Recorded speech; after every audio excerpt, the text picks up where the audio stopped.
नमस्ते, मैं हूं अभिनय आकाश और आप देख रहे हैं प्रभा साक्षी का special show most live information यानी एमआरआई। 5 अगस्त की तारीख से पहले देश के सुरक्षा और रणनीतिक चक्रव्यूह में एक बड़ी हलचल देखने को मिली। दिल्ली में हाई लेवल मीटिंग्स का दौर लगातार जारी है। इस हलचल के 2 बड़े मायने निकाले जा रहे हैं।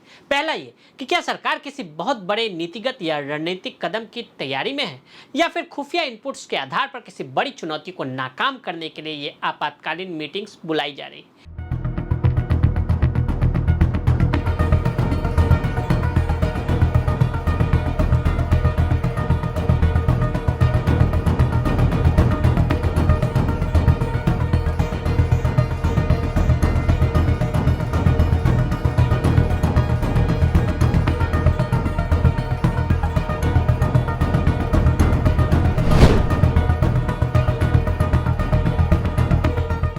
इंटेलिजेंस एजेंसियों का अलर्ट बैठकों की रफ्तार बता रही है आने वाले दिनों में कुछ तो बड़ा होने वाला है। इस रणनीतिक हलचल का सबसे बड़ा सबूत तब देखने को मिला जब संसद भवन के अंदर टॉप लीडरशिप की महाबैठक शुरू हुई।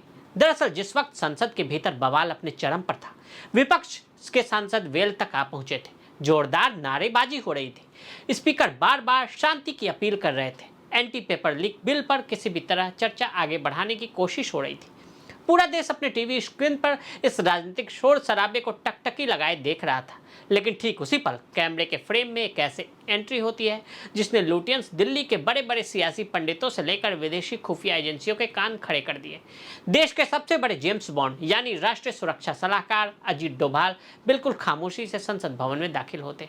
बाहर से देखने से यह बेहद सामान्य सी रूटीन विजिट लग रही थी, जिसे सरकारी सूत्रों ने भी सामान्य दौरा ही बताया। लेकिन जो लोग अजीत डोभाल की कार्यशैली, उनके ट्रैक रिकॉर्ड को जानते हैं, उन्हें यह समझने में एक सेकंड भी नहीं लगा कि हंगामे के शोर के पीछे किसी बहुत बड़े सीक्रेट कोवर्ट ऑपरेशन की फाइल पर मोहर लग रही है। असल में संसद के वेल में हो रहा हंगामा सिर्फ एक राजनीतिक ड्रामा था, जबकि असल एक्शन संसद भवन के एक बंद कमरे में अंदर चल रहा था। यह कमरा देश के गृह मंत्री अमित शाह का था। जंतर मंतर पर हुआ हालिया विरोध प्रदर्शन और उसके अंदर भड़की सोची समझी हिंसा के बाद से अमित शाह ने एक मैराथन सिक्योरिटी मीटिंग बुलाई। करीब 40 मिनट तक चली इस हाई लेवल मीटिंग के अंदर इंटेलिजेंस ब्यूरो यानी आईबी के चीफ, केंद्रीय गृह सचिव और तमाम पैरामिलिट्री फोर्सेज के डायरेक्टर जनरल मौजूद थे। इसके तुरंत बाद अमित शाह अजीत डोभाल की एक एकांत मुलाकात भी हुई। पहली बार आईबी चीफ को दिल्ली की कमान। द इंडियन एक्सप्रेस की रिपोर्ट के मुताबिक इस बैठक में रक्षा मंत्री राजनाथ सिंह, विदेश मंत्री एस जयशंकर, वित्त मंत्री निर्मला सीतारमण, राष्ट्रीय सुरक्षा सलाहकार अजीत डोभाल शामिल हुए। उसके अलावा बैठक में उपस्थित रहने वाले अन्य मंत्रियों में स्वास्थ्य मंत्री जेपी नड्डा, पेट्रोलियम मंत्री हरदीप सिंह पुरी और वाणिज्य मंत्री पीयूष गोयल भी थे।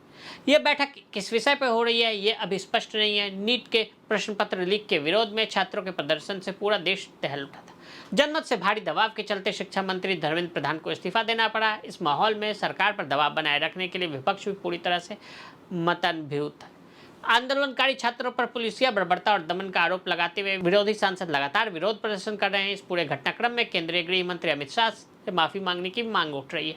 इस पूरे घटनाक्रम से पहले अगर थोड़ा पीछे जाएं तो 21 जुलाई को commissioner of Delhi police change होते हैं। पहली बार दिल्ली की पुलिस हिस्ट्री में एक आईबी का ऑफिसर पुलिस कमिश्नर बनता है। अचानक दिल्ली में एक आवश्यकता पड़ी ऐसे चीफ की जिसके पास इंटेलिजेंस का भी बैकअप हो। दिल्ली हमेशा से एक टारगेट रही है आतंकवाद का, क्योंकि जिसने भी दिल्ली में एक सनसनी पैदा कर दी उसने पूरे भारत को हिला दिया, और पूरे भारत को हिला दिया तो फिर इसका मैसेज भी बहुत लंबा जाता है। अचानक संसद क्यों पहुंचे एनएसए अजीत डोभाल?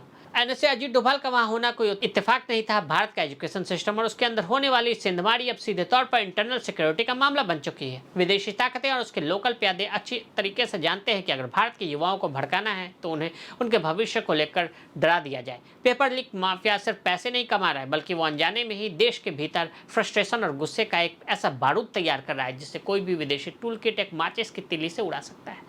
युवाओं के अंदर असंतोष फैला कर उन्हें सड़कों पर उतारने की साजिशों को रोकने के लिए एंटी पेपर बिल एक ब्रह्मास्त्र की तरह लाया गया। सुप्रीम कोर्ट से भी नहीं मिली उपद्रवियों को राहत। सुप्रीम कोर्ट ने साफ किया कि विरोध प्रदर्शन के नाम पर पब्लिक प्रॉपर्टी को जलाना, हिंसा करना, कानून तोड़ना किसी भी हाल के अंदर बर्दाश्त नहीं किया जाएगा। दंगाई चाहे किसी भी विचारधारा के हों, रियायत नहीं मिलेगी। कोर्ट के स्पष्ट आदेश के बाद सीजीपी के वो नेता जो मंच पर सीना ठोक के कह रहे थे कि हम एक एक प्रदर्शनकारी के ऊपर से केस वापस करवा लेंगे, वो अचानक से गायब हो चुके हैं। अब हालत यह है कि जोश में आकर गालियां देने वाले युवा पुलिस स्टेशनों के चक्कर काट रहे हैं, रो रहे हैं, माफी मांग रहे हैं। उनका पूरा करियर दांव पर लग चुका है। उन्हें समझ में आ गया कि उनके राजनीतिक आकाओं ने सिर्फ अपने एजेंडे के लिए उनका इस्तेमाल किया और उन्हें उनके हाल पर छोड़ दिया।